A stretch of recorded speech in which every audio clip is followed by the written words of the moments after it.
Aujourd'hui, nous allons parler de la stabilité des prix. La stabilité des prix est définie par le Conseil des gouverneurs de la Banque centrale européenne comme une progression sur un an de l'indice des prix à la consommation harmonisée inférieur à 2% dans la zone euro. Excusez-moi, pourriez-vous expliquer ça plus simplement, s'il vous plaît? Bien. Imaginez un panier rempli de toutes sortes de produits, comme du pain, des tomates, du lait ou des chaussures, des ordinateurs. On contrôle le prix de ce panier régulièrement et on calcule la hausse annuelle du prix, ou plus rarement la baisse. Globalement, si l'augmentation est inférieure à 2%, on parle de stabilité des prix. C'est plus clair? Bon, commençons par le commencement. En fait, à quoi sert l'argent? Sans argent, nous devrions échanger une chose contre une autre. Comment un boulanger paierait-il son coiffeur? En lui offrant du pain. Mais si le coiffeur n'en voulait pas, comment serait-il payé? Tout deviendrait très compliqué. C'est pourquoi l'argent a été créé. Il facilite le commerce. Mais retenez qu'il n'a pas toujours conservé sa valeur. À certaines époques, les prix se sont envolés.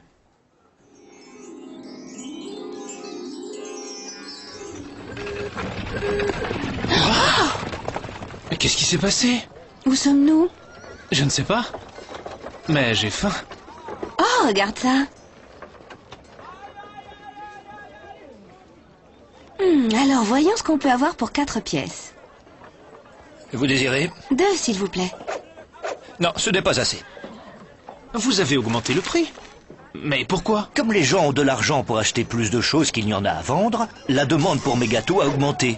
Et puis, le prix de la farine est plus élevé. Je dois régler le meunier. Le prix du bois pour mon four a augmenté aussi. Maintenant, ça me coûte plus cher de faire des gâteaux. Allez, au suivant. Pas de panique. Vous avez juste besoin de plus d'argent. Génial! Merci beaucoup. Mais c'est incroyable! Il continue d'augmenter ses prix. On ne pourra jamais rien acheter ici. Eh bien, il vous faut simplement plus d'argent. Attends un peu, je te connais. Tu es l'inflation. Oh, bravo! Comme vous êtes très intelligent, je vais tous vous récompenser par un prix en espèces. Non, arrête! Waouh! C'est génial! Non, ce n'est pas génial. S'il y a trop d'argent en circulation pour le même nombre de produits, les prix augmentent et l'argent perd de sa valeur. Vous avez vu ce qu'on m'a demandé pour ce poisson? C'est plus cher que le mois dernier. Avant, je pouvais me le permettre, mais plus maintenant. Les prix augmentent sans cesse, mais pas ma retraite. Et mes économies perdent chaque jour de leur valeur. Vous savez, c'est toujours les moins bien lotis qui souffrent dans des périodes comme celle-ci.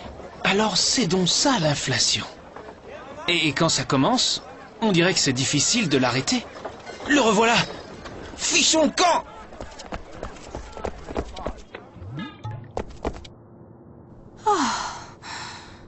On l'a échappé belle. Je me demande qui surveille l'inflation aujourd'hui. Est-ce que la prof n'avait pas parlé de la Banque centrale européenne et de la stabilité des prix? Si. Essayons d'en savoir plus. Tu as vu où on est?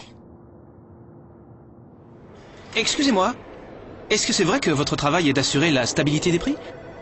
Comment est-ce que vous faites? Je peux peut-être vous aider? Bien, que puis-je faire pour vous? Voilà. Nous venons de voir le monstre de l'inflation et les dégâts qu'il provoque.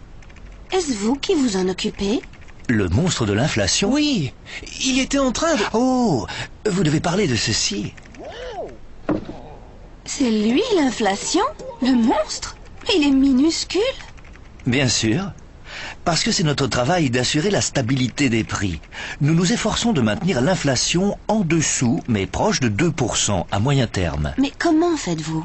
Nous cherchons à savoir si des risques menacent la stabilité des prix. Nous effectuons 2 types d'analyses. D'abord, nous surveillons un certain nombre de facteurs, comme la croissance économique et les prix du pétrole, qui peuvent faire grimper les prix à court terme. Ensuite, nous surveillons la quantité d'argent en circulation dans l'économie, car ce facteur pourrait faire monter les prix à moyen et long terme. Mais pourquoi? Nous avons constaté dans le passé qu'une inflation élevée était toujours accompagnée d'une trop grande quantité d'argent en circulation. S'il y avait trop d'argent pour trop peu de produits, on risquerait une hausse de l'inflation. C'est comme si tout le monde voulait acheter les mêmes gâteaux sur le marché. Oui, mais l'inflation ne survient qu'en cas de hausse des prix généralisée, pas seulement pour les gâteaux, mais pour tous les produits et tous les services. Mais qu'est-ce que vous pouvez y faire? Par exemple, pouvez-vous empêcher le boulanger d'augmenter ses prix? Non, nous ne le pouvons pas, mais nous fixons les taux d'intérêt. Je vais vous expliquer. Si vous prenez un crédit pour acheter une voiture ou un nouveau réfrigérateur, par exemple, vous paierez des intérêts calculés sur la base d'un taux d'intérêt. Autrement dit, le taux d'intérêt est le prix de l'argent. Plus le prix de l'argent ou taux d'intérêt est élevé, plus la demande d'argent sera faible. Il y a moins de chances que les gens empruntent de l'argent lorsqu'il est trop cher. Exactement. C'est pourquoi notre mission est de fixer le niveau des taux d'intérêt. Et cela pour s'assurer que les prix restent stables dans le temps. C'est ça. La stabilité des prix crée la confiance. Elle favorise l'épargne et l'investissement. Si vous faites des courses dans quelques mois, les produits coûteront à peu près la même chose qu'aujourd'hui. De plus, les entreprises investissent plus, ce qui contribue à la croissance de l'économie et à la création d'emplois. Et tout cela doit rendre le pays plus prospère. Voyez-vous, si ce petit bonhomme grandit, il peut nuire à l'économie. À cause de lui, les gens peuvent même perdre confiance dans leur monnaie. C'est pourquoi nous, à la Banque Centrale Européenne et dans l'Eurosystème, nous prenons notre mission tellement au sérieux. L'Eurosystème ? Il s'agit de la Banque Centrale Européenne et des banques centrales nationales des pays de la zone euro. Mais notre vigilance ne s'arrête pas là. Ah oui ? Oui. Regardez, c'est la déflation. Qu'est-ce que c'est que ça? La déflation est une diminution générale des prix. Mais ça a l'air bien. Ah, pas du tout. Tout comme l'inflation, elle peut nuire à l'économie. Par exemple, si tous les prix diminuent régulièrement, vous attendrez avant d'acheter quelque chose, en espérant que votre achat coûtera moins cher la semaine suivante, et encore moins cher un mois plus tard. Pour la même raison, une entreprise peut décider de remettre ses investissements à plus tard, et l'économie en pâtirait. Ces petits bonshommes sont destructeurs. Bien. Quel est l'objectif principal de la Banque Centrale Européenne et de l'Eurosystème? Bien. Maintenir la stabilité des prix. Bien. Et combattre le monstre de l'inflation. Pourquoi ne pas l'appeler ainsi? Oui. Super.